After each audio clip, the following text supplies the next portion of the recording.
Hi everyone, I'm Natalie Knudson. My background is actually in finance and accounting. I have my MBA. And a year ago, I did not know what ETL was and I didn't know anything about SQL. I had no SQL experience. I went from that to building our entire data division for Better Earth Solar in 1 year. So Better Earth Solar is an installation company. We're vertically integrated, so we do everything from sell all the way to activation. Our company is very customer centric, so all of our data is focused on making sure timelines, costs, and all of that is advantageous to the customer. We also handle servicing on all of our systems after activation, and Better Earth has around 450 employees. We have around 1,000 plus sales reps and about 50 active sales partners. And then we also have about 20 to 30 different divisions.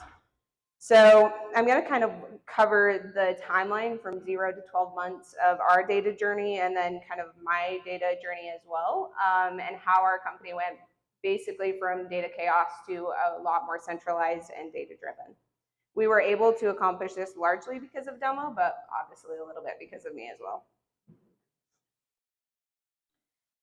So like I said before, I had no previous experience with SQL, and my intro to Domo was a 10-minute quick Zoom tutorial with aforementioned random guy named Pat. That's not my boss.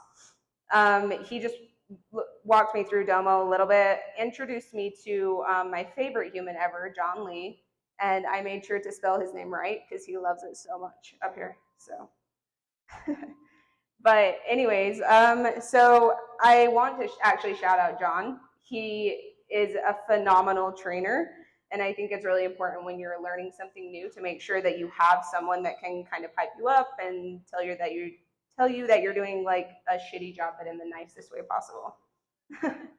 I really committed to learning Domo, so I put aside 30 minutes every single day, including weekends. So on a Friday when all my friends were out partying, I was folding laundry and doing SQL tutorials. On a Sunday morning when people were watching the news, I was, watching Dashboard Dudes and drinking my coffee. So Better Earth actually started, the finance department started using Domo first. So that's why Pat actually reached out to me about Domo. I was doing some reporting pretty manually.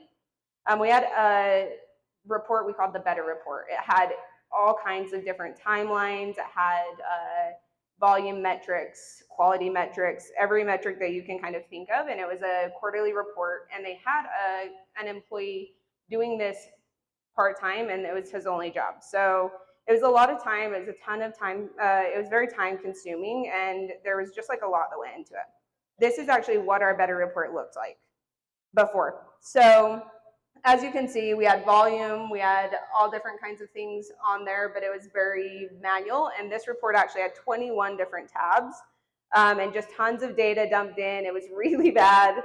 Tons of formulas, a lot of cleanup, and it was obviously like manually being done by someone. And as everyone here knows, if a formula is wrong or if one piece of data is wrong, it kind of throws off the whole workbook. And also this was not, it wasn't like available to people. So we could only see this data on like a quarterly basis.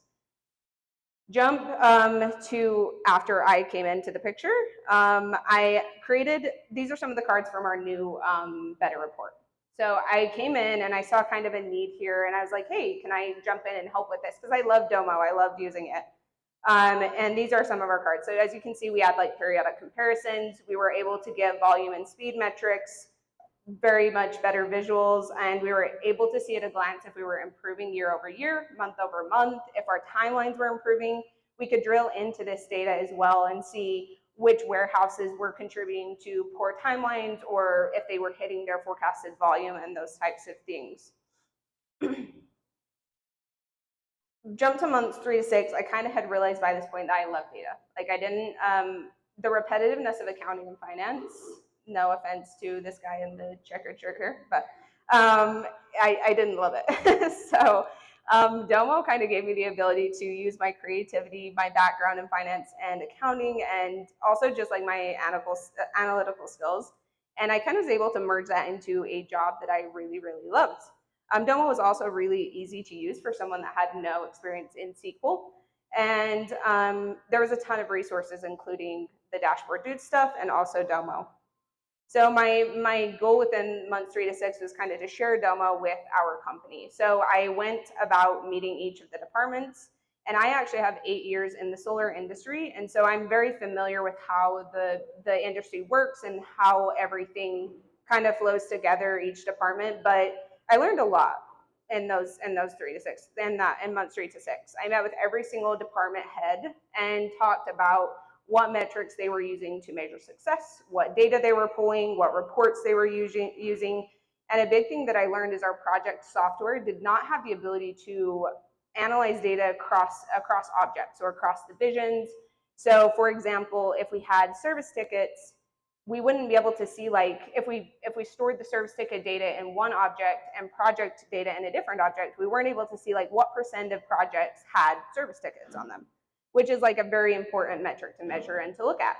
So any data like that, we had to do data dumps into a spreadsheet and calculate that data manually. And it was very difficult to see like which installers, for example, were contributing to this problem, or which inspectors were contributing to the problem, or even the warehouse level. So I was able to meet with all of the different departments and kind of get that insight in those months. This is just a visual from our our project management software. This was an in-queue reports that all of our leaders were looking at. They had a list of reports that they would go into every single day and look at the count of every single report to see where projects were getting stuck. As you can imagine, one, that's very time consuming, and two, it's not a great way to go about it. So I created what we call the Mission in Life Projects in Queue report. And now you can kind of see very quickly where jobs are getting stuck in the process. You can see like, oh, we have 119 jobs stuck in inspection process, or in that inspection bucket. And so people can drill into this data as well to see which warehouses are contributing, why projects are getting stuck, like which inspectors are responsible for that. And it was really easy to go from this to visualizing this a little better. From months 6 to 12, my main priority became to just like centralize data for the company. What that meant is getting buy-in from all of our leaders, and I assume everyone here can probably imagine it's very difficult to get buy-in from 30 different leaders that are very opinionated and already have their processes and how they track data and how they make decisions really set in stone. So I kind of went on a journey to create this data-driven culture and get buy-in from the leaders. So fast forward to now, actually every leader in our company does use Domo, which is a very big milestone for me. And my goal is to kind of get all of our employees now to have their personal OKRs, objectives and key results tied back to company OKRs, so they can see that. And I kind of want to end here with an example of how I got buy-in from our leaders. So this is a card showing LPV pass rate. LPV is a process that we put into place, and it's live photo verification. So our issue was we were having tons of rework. What I mean by rework is we would go out to a site, we would install a project, we would do an inspection, and the inspection would fail because there was poor installation, we were missing photos that we needed, any number of reasons, like we would fail that inspection. So we would have to do another truck roll, send more people out to the installation to do rework on that project. So we implemented a new process in July of this year. And it was called LPV. So LPV is basically where the installer goes out to the job. They connect live with someone on our quality team, and they make sure that everything is installed properly, and like all of the photos and everything are uploaded. So we're sitting at 81% on the last week that we tracked, and our goal is to hit around 80% LPV pass rate 1. And then LPV pass rate, we want to hit 100% for all of our projects, which we're getting very close to that. So as you can see, if you look at this little chart, this graph here, this shows us inspection pass rate. These are our inspections passed and inspections failed. I don't know if you can see that. Okay. Yeah. In July, this is around this time here is where we started LPV. You can see it jumps continuously up. The percentage of inspections passed jumped up. What that means for us is our inspections, every time we do a rework, it costs us $362 just for inspections. That doesn't count all of the different rework that goes into it on the central operations side, and it doesn't count anything for like permitting. And anyone in construction knows like permitting is very costly. We had to redesign if a project failed inspection and a lot of things like that. So just on the inspection side, it saved us about $362 every time we did not have to do a rework for inspections. In July, our cost for that total was approximately $85,000 for just rework on inspections. Fast forward to September here, we saved about 50% of that cost.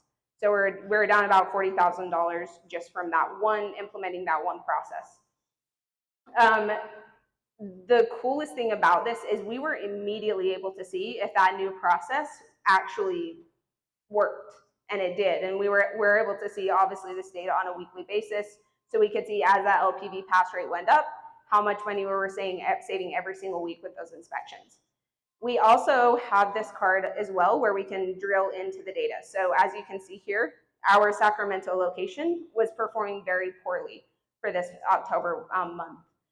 What that does for us, obviously, is we can look at training, we can look at reps, we can drill into this data even further to see who contributed to those failed inspections, which installers were on those projects, and we can then deploy training to there or to those installers and inspectors, or we can lay off people or like fire them if needs be. That buttons up my speech for today. You can connect with me on LinkedIn if you want. That's a QR code for me. If you have any questions or how I learned Domo so quickly, or if you want to know any tips or tricks, go ahead.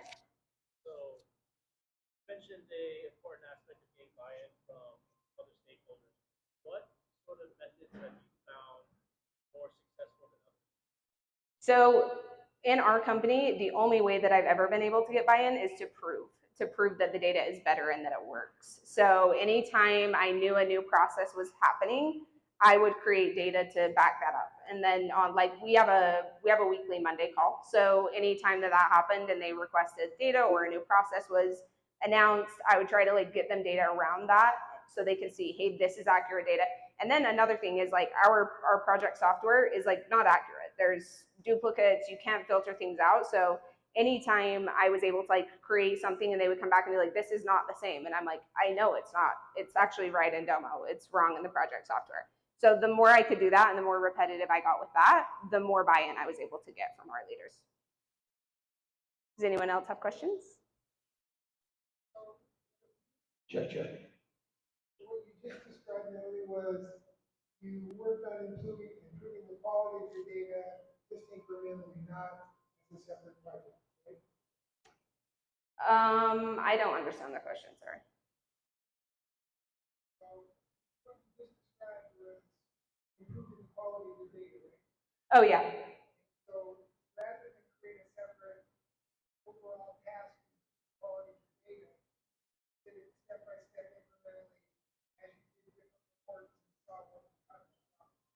Yes, that, and prior to Domo a year ago, every single division did their own thing with data. They all used their own platforms, their own softwares. There was no one source of truth, so that was very chaotic. So we would have different divisions looking at the same data, but on different platforms or in different ways. And they would come and say oh, we're doing really well. And this division would be like, no, you're not. Look at this. And it would be completely chaotic. So I was able to take data from both of those platforms, remove duplicates, join those data points, and really show them one source of truth. Other questions? See that hand.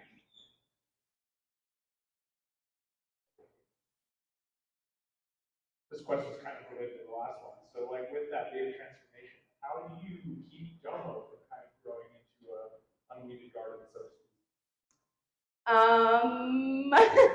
That's a good question. I have an SOP on how we create ETLs and create data sets, but also I've been a one-man team. So that's really how I've done it so far.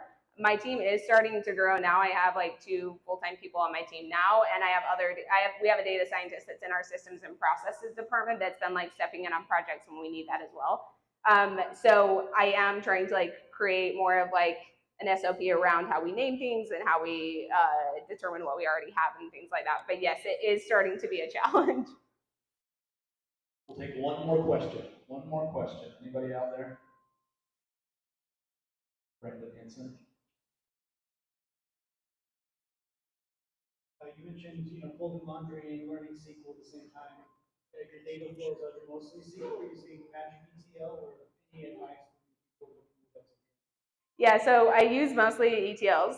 I don't code a ton, but I know enough to like do formulas and stuff, and I'm pretty good at VSPOs and things like that. So John actually gave me a free SQL course or whatever, and I went through that, and so yeah, I would just like watch the little video on it while I'm folding laundry, and then I'd be over here like trying to do the SQL coding after. So thanks everybody. Big round of applause for Natalie.